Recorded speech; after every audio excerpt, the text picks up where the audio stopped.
বাবা সোহেল, হ্যাঁ বাদান। একটু দাঁড়াও, তোমার সাথে কিছু কথা ছিল। হ্যাঁ বাদান, বলেন। আচ্ছা বাবা, কথা পরেই কই, কিন্তু তুমি এই ভর সন্ধ্যাবেলায় কই রওনা দিলা বাবা? আব্বাজান, একটু পর মাগরিবের আজান দেবে, এই জন্য আগে থেকে আমি মসজিদ বলে এগিয়ে যেতেছি। আহ বাবা, তোর কথা শুনে বুকটা ভরে গেল। তুই কত খারাপ ছিলি, বন্ধু বান্ধবের সাথে আজে বাজে নেশা করতি।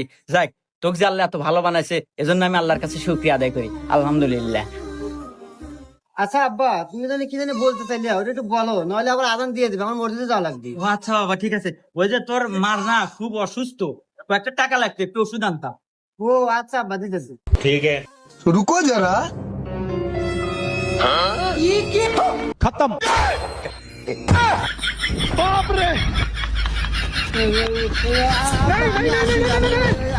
আসি।